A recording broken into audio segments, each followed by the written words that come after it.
ஒருவரை ஒருவர் நம்பணும்.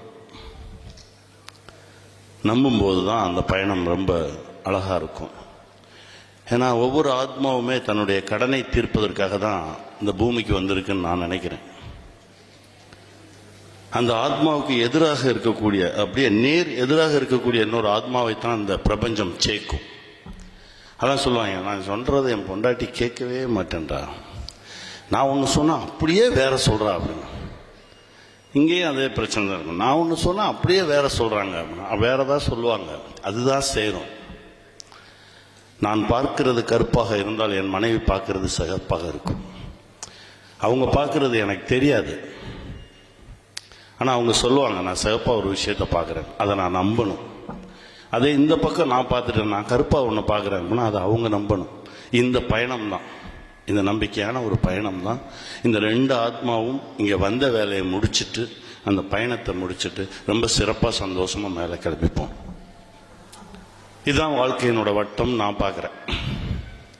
நிறைய பேர் என்கிட்ட வருவாங்க, சார் எனக்கு நடிக்கணும்னு ஆசை, நான் கவிதையெல்லாம் எழுதுவேன், கதையெல்லாம் எழுதுவேன், குடும்ப சுமை, நான் என் ஃபேமிலியில் இருக்கக்கூடிய கமிட்மெண்ட்ஸுக்காக நான் வேலை பார்த்தேன், 58 வயசில் ரிட்டையர்ட் ஆன உடனே தான் எனக்கான டைம் கிடைச்சது.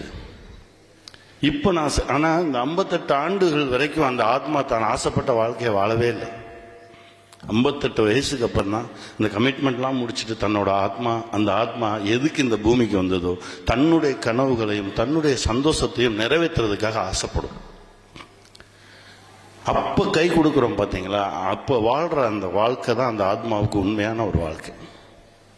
இப்படி எல்லாருக்குள்ளேயுமே இருக்கு. நிறைய பெண்கள் நான் கேள்விப்பட்டிருக்கேன், நான் பார்த்துருக்கேன், என் ஆசையே வேற,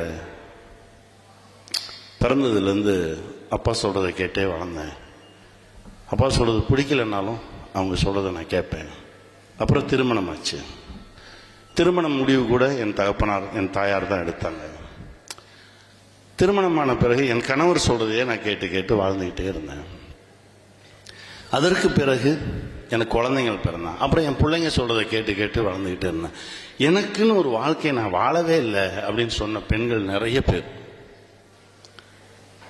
ஒவ்வொரு ஆத்மாவும் மகிழ்ச்சியா சந்தோஷமா இந்த உலகத்துல வாழ்ந்துட்டு தன்னுடைய கடமைகளை எல்லாம் முடிச்சுட்டு சந்தோஷமா போகணும்.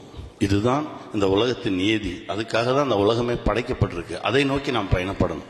யாரும் யாரையும் தட்டி வைக்கிறது, நான் சொல்றது எத்தனையோ பெண்கள், இந்த இப்ப சார் சொன்னார், சதீஷ் சார் சொன்னார், இந்த கிரேட் டிவோர்ஸ், அந்த சலிப்புத்தன்மை. ஒரு டிவோர்ஸ் நான் பார்த்தேன். ஒரு அம்மா சொல்றாங்க, 55 வயசு ஆயிடுச்சு, இப்ப நீங்க டிவோர்ஸ் வாங்கி என்ன செய்ய போறீங்க அப்படின்னு. அந்த அம்மா சொல்றது, என் வீட்டுக்காரருக்கு சுட சுட தான் சமைக்கணும், காலையில் நான் சுட சுட சமைச்சு கொடுக்கணும், சாப்பிடுவார், ஆஃபீஸுக்கு போவார், 11 மணிக்கு வீட்டுக்கு வந்துடுவார், சுட சுட காஃபி போட்டு கொடுக்கணும். அது காலையில் வச்ச காஃபியை சுட வச்சு கொடுத்தாலாம் சாப்பிட மாட்டார். போயிட்டு மத்தியானம் வருவார், நான் சமைச்சு வச்சுருப்பேன். திரும்ப 4 மணிக்கு வருவார், காஃபி போட்டு கொடுப்பேன். திரும்ப 6 மணிக்கு நான் ஸ்நாக்ஸ் பண்ணி கொடுப்பேன். திரும்ப நைட்டு சாப்பாடு டிஃபன் பண்ணி கொடுப்பேன். இது வேற யாரும் சமைச்சா அவருக்கு பிடிக்காது. 35 வருஷமா நான் இதே வேலையை தான் செஞ்சுக்கிட்டு இருக்கேன். என்னை தயவு செஞ்சு கொஞ்சம் விட்டுருங்க. நான் எனக்குன்னு ஒரு சின்ன சின்ன ஆசைகள் இருக்கு, கடமைகள் இருக்கு, அதை செஞ்சுட்டு நான் சந்தோஷமா செத்து போயிடுறேன் அப்படின்றது அந்த அம்மாவோட ஸ்டேட்மெண்ட். இதுல யார் சரி யார் தப்பு? இதுதான் 35 வருஷமா ஒருத்தி ஒரே வேலையை செஞ்சுட்டு இருக்காளே, நம்ம இவ்வளவு கஷ்டப்படுத்திட்டு இருக்கோமேன்னு அந்த ஆத்மாவும் நினைக்கல. அந்த ஆத்மா நினைச்சிருந்தால் இந்த பந்தம் உடைஞ்சிருக்காது. ரொம்ப சிம்பிள், ஒருத்தர் நம்பணும், அவ்வளவுதான்.